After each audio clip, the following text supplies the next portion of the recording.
We would like to acknowledge the traditional custodians of the land we are on today and pay our respects to both elders past and present. We extend that respect to Aboriginal and Torres Strait Islander people present. This is an episode of Listening to Canberra Voices, produced and recorded at the University of Canberra Faculty of Arts and Design 2023. In this episode, we will be interviewing Charlotte, a manager at the University of Canberra's UCX organisation.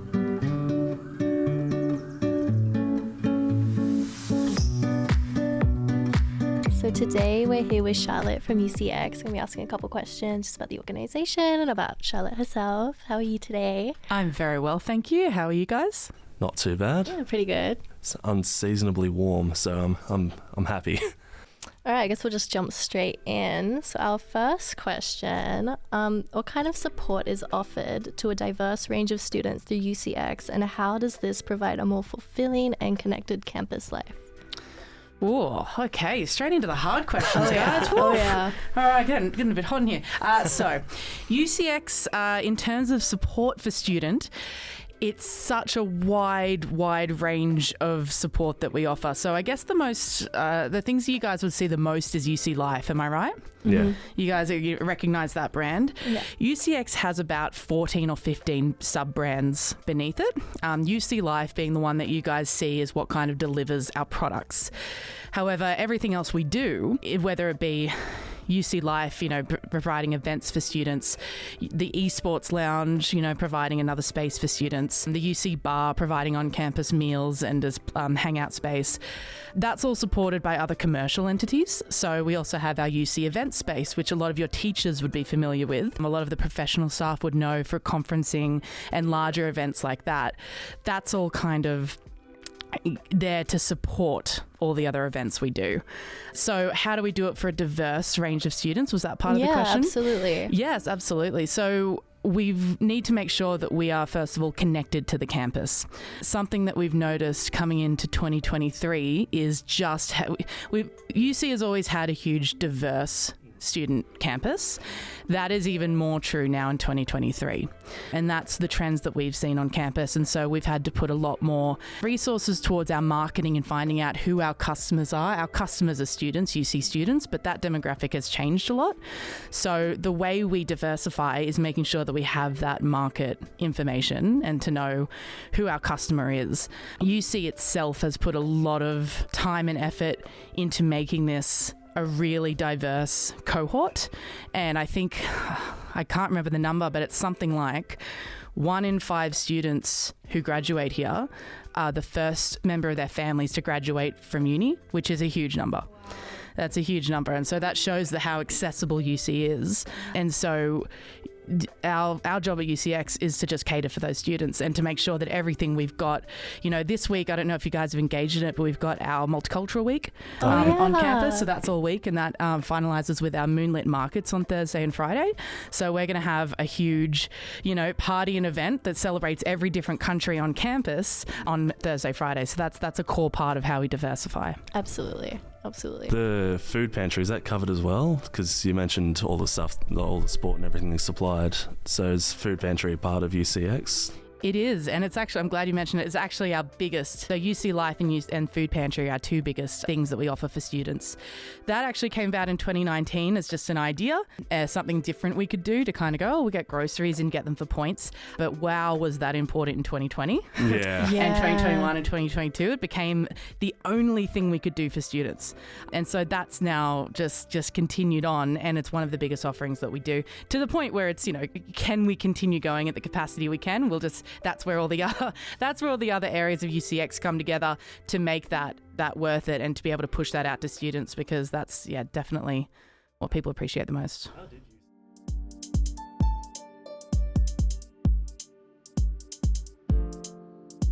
How did you see UCX and everything go during COVID as well? And what kind of spikes have you seen post-COVID, coming back into sort of normalcy? Yeah, great question. UCX is so lucky that we're part of UC. So we were supported through the university, and essentially we just had to keep on trying to find ways to reach out to students. One of them being the food pantry. We did lots of drive-in movies, which were hugely successful out the back of the gym, which were really great. We did lots of things online. You know, I think everyone's seen the kind of different ways that everyone tried to put on events. But the spikes after are really interesting. 2019, I think, so my role, I'm the Associate Director of Entertainment and Retail. That means I throw all the parties. Pretty good job. So there's a few other things I do as well, but that's essentially the bit that I look after. And the trends from 2019 to now are so interesting, because if we're going to talk about diversity, 2019, we had a lot more domestic students.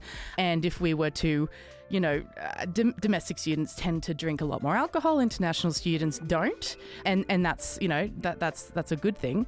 But coming into 2022, we saw students had less money than ever. There's less money about. We had a much more diverse range of cohort that didn't necessarily have that interest in, possibly not interest in Western music, less interest in drinking. So that spike completely changed with what UCX did and offered. You would have noticed our O week slightly changed because of that. Yeah, absolutely. Yeah, because we weren't seeing the kind of engagement, and we dictate, follow everything the students want.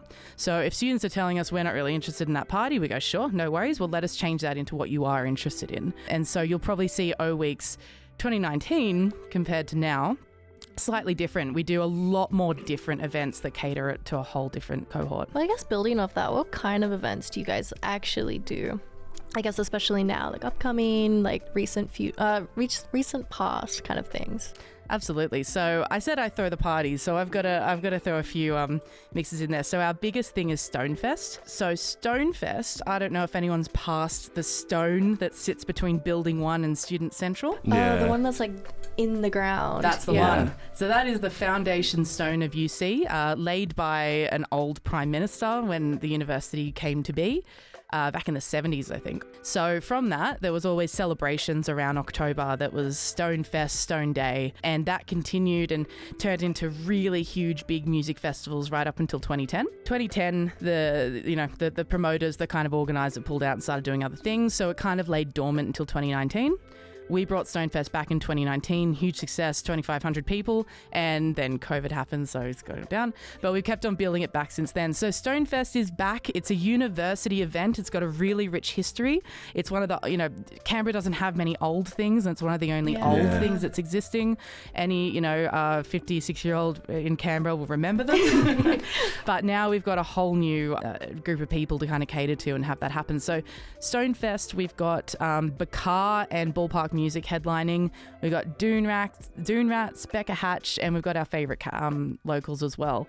So that's going to be on October the 7th, which is a Saturday, which is a really big one. Outside of that, UC Life tend to do more campus diverse events as well. We've also got our UC Bar, which is going to have Oktoberfest coming up in October. So that's always a really, really fun one. Just lots of beer and games, but it's not always about drinking as well. There's going to be lots of things there that's not involved in that. We'll have bratwurst, German food. You can wear your I don't know, does anyone know what they're called? The outfits? It was on to my tongue. Yeah, so that'll be a good one as well. But gosh, what other events? So we've also got our sporting events. So the UC Caps, which is the women's NBL basketball league. The UC Capitals are owned by UC, but UCX manages them. And so their season starts in November. And so we've got like quite a few home games that are going to be coming up. So we throw all those at the NCCC as well.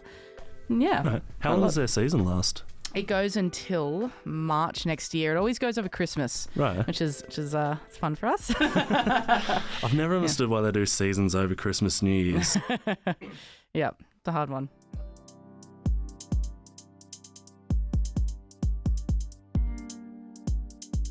So speaking of the sporting events we just sort of got coming up, the one we just had, the World Cup, the FIFA Women's World Cup, how did that go? Because we were showing some of the games for that.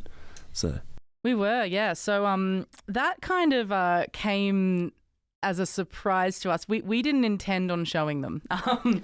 We kind of heard a few days before that that UC was going to be showing them, and so that's something that sits within UCX. We've got all the means and resources to do that, so we jumped into action, collaborated with all of our different areas and got that going. But did anyone watch it? Was anyone invested in the games? No? Yeah.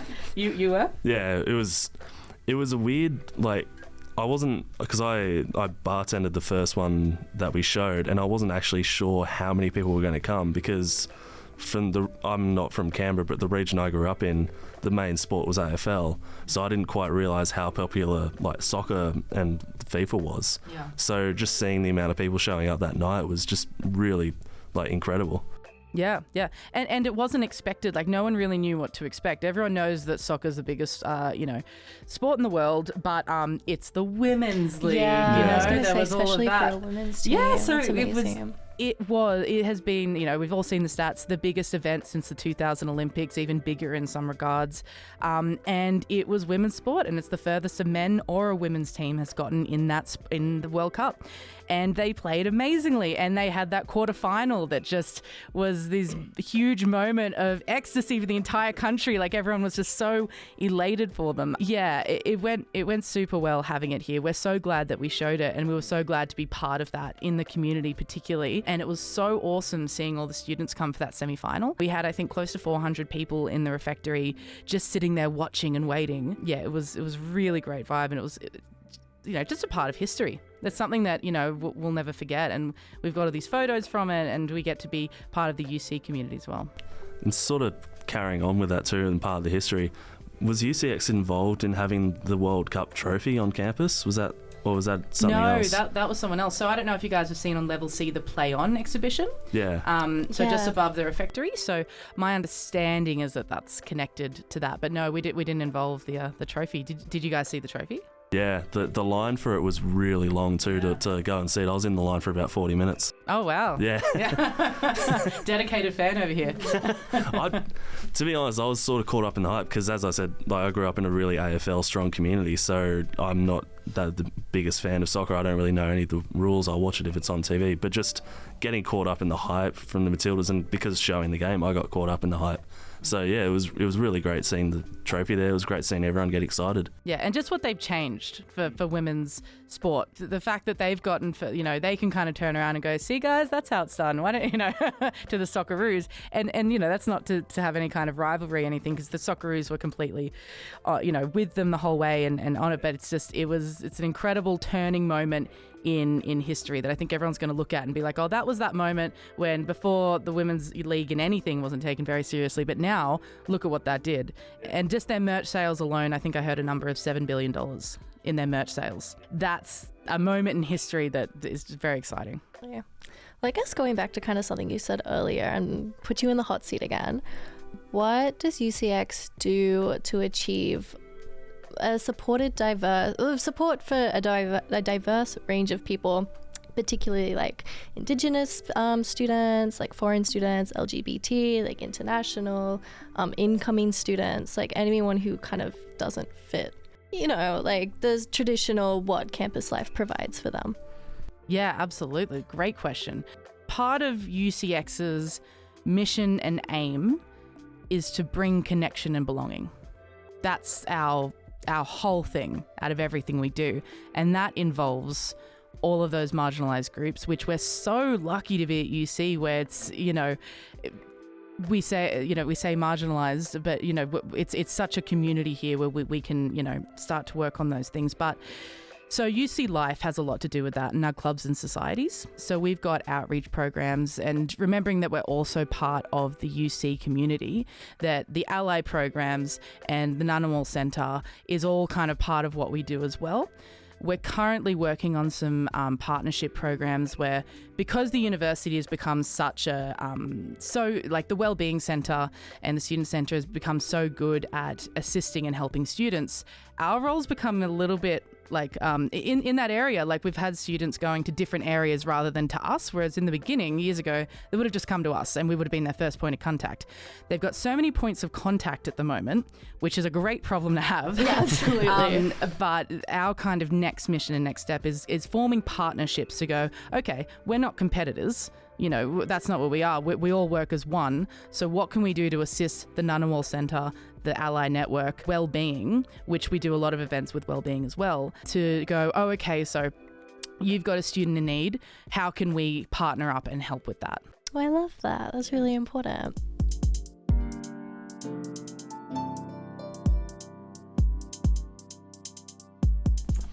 just sort of carrying on too with what you mentioned just then with clubs and societies. I was actually quite recently trying to look into that and try and like find out more about that. Sort of what are sort of the clubs and societies that UCX are like involved with and sort of help manage and all that? Sure. This is a little bit outside of what I know because we've got an incredible clubs and societies team that sit within the UC Life team. So we've got over 60 or 70 clubs, huge amount. That ranges from really small ones to really big ones. I think our biggest one is the UC Snow Sports Club. Shout out to those guys. Yeah. So it kind of, the world's your oyster. Because you've got the resources with UCX and we've got funding and you've got people whose jobs are dedicated to helping you run events, you've also got a hand into all the resources that we have. It would really surprise you if I were to take you into our dungeons of UCX and show you all the things we've got to run events. But having a club, whilst you can do all the things that you want to do and all the things you have in your imagination, like I said, you now get to tap in to all of our resources, and we've got teams of people who can help you access those and to put on cool events, and we have club events all the time. And yeah, so I was going to say I bartended one of the Paint and Sip club, I think it was, the other night, and that was good fun, just sitting there watching them all just have fun painting and having some wine. Yeah, the club thing's really interesting. Like when I went to uni, I didn't know that there were clubs. This is 2016, 2015. And so now that I work at UCX, I'm so interested in that part of it because it's so profound here. There's so many clubs around all the time and I interact with them all the time, but I find that so interesting. I don't know if you guys are in clubs or have been in clubs. I'm wanting to join a couple, but I'm just sort of trying to find out what clubs there are because I was actually looking to see if there was an archery club because that's something I want to get into. One. Can I? Yeah. Interview aside, let's just talk about that for a minute. I know some people. Well, I don't have any more questions for you. Was there anything you wanted to add? I guess like generally, any questions? No, I don't think so. I think just get engaged as much as you can and also engage with UCX businesses. UCX is a not-for-profit. We do not pocket a single coin. Everything that you put into UCX, it just goes back into what we can do on campus. So anything that you see that's kind of UCX branded, so it's always got like UC Bar with a little X, UC Life, Esports Lounge, the hub, live music, anything like that. The more you get engaged, the eateries in the Global Kitchen and Noshery, everything you spend there is going back into the campus. So that's kind of the biggest message that we're trying to get out to people is shop locally. Thank you so much for that. No worries. Thank you so much for having me, guys. Appreciate it. Absolutely. Enlightening. So thank you. No worries. Thank you. And that was Charlotte from UCX. Thanks so much for being here. Thank you very much. Yeah.